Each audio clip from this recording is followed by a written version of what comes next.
From Lost to Alignment, a 16-year journey from May 18th, 2009. May 18th, 2009, a day of destruction, silence, and unimaginable loss. A day where over 40,000 Tamil lives were lost within hours and the final hope of a people was crushed. But in the midst of that fire, I was not just broken, I was awakening.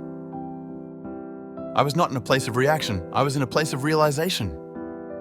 As a young man, I admired a leader, not because he was perfect, but because he stood for something.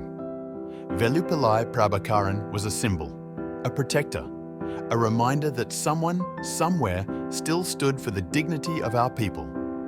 He started as a common man, but he chose an uncommon path, one rooted in sacrifice, not comfort, in truth, not popularity, in liberation, not luxury. He represented a voice for the voiceless, a shield for the defenseless, and a mirror for our forgotten heritage. But on that day, May 18th, when I heard he was gone, my heart knew. The last physical guardian of our people had fallen. Still, I did not cry out. I did not attend the final gatherings. I withdrew. Not out of defeat, but out of deep questioning. What were we really fighting for? Were we aligned with the universal rhythm, or had we lost the path of Dharma? Had we been chasing freedom like tigers, powerful but chaotic? Or had we forgotten the way of the snake, patient, grounded, and precise? That day, I entered silence, a silence that lasted 16 years. During those years, I became like the earth, quiet, deep, and grounded. I stopped acting from reaction. I started working from within. I rebuilt my thoughts, my beliefs, and my purpose.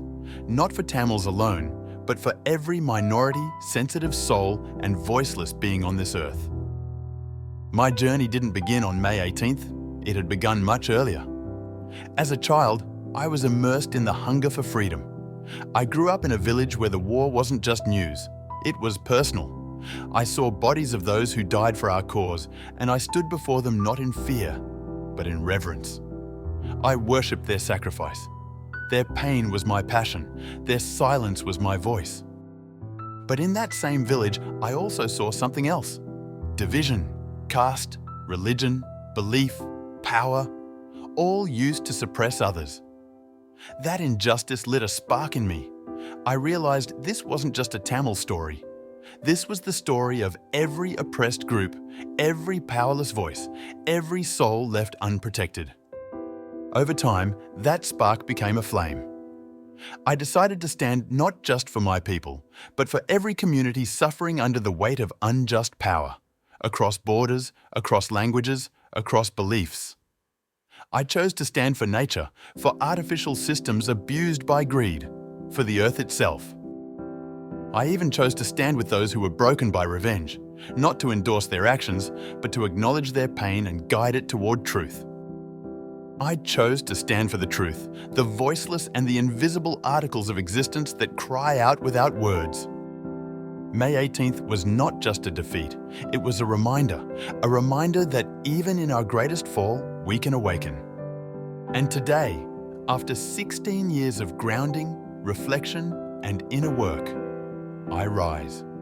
I know the world is beginning to feel the tremors of our pain, the pain of the sensitive, the pain of the voiceless, the pain of the forgotten. And I know, without doubt, that the minority will rise again, not with violence, but with clarity, not with fear, but with sacred conviction, not to dominate, but to bring balance and equality back to the human table. And in time, the world will not just recognize us, the world will admire our sacrifice, our sincerity, our silent loyalty, and our eternal gratitude. And today, on May 18th, 2025, I return, not to mourn only, but to complete a spiritual cycle. To say, we may have lost a war, but I found my path. We may have lost a leader, but I found my inner compass. We may have been silenced, but I became a silent force. I didn't come here to fight anymore. I came here to realign the world, not with anger, but with clarity, not with chaos, but with rhythm, not with slogans, but with listening. This is the end of my silence. and the beginning of our collective reset. But I know, people like to witness change physically. They want to see it with their eyes. They want a victory, a celebration, a visible rise. They want to know who won and who lost. But my path is not one of defeat, not one of revenge. My path is alignment. I did not come to defeat anyone. I came to forgive.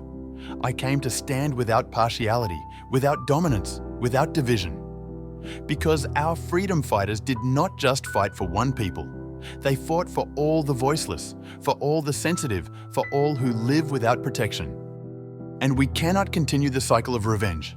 If we defeat, we will be defeated. If we repeat, we will fall again. Instead, we must choose the pathway of sustainability, a path that allows every being to rise, a path that leaves no one behind, not even those who once defeated us. True peace is not about proving your rise. True peace is knowing you've risen, silently, with dignity, with clarity. We don't need the world to witness our rise. We just need the rise to happen, authentically, without destruction. Because this time, our foundation is not built on resistance. It is built on vision. It is built for future generations. It is built to last. We are not here to repeat the mistakes of history. We are here to heal them. That is the real victory. That is the true balance. That is the highest dharma. Let us become the guardians, not just of our people, but of humanity, of Earth, of every silent particle that holds life. That is our collaboration with the universe. That is our legacy. That is the neutral path. Support the neutral drops.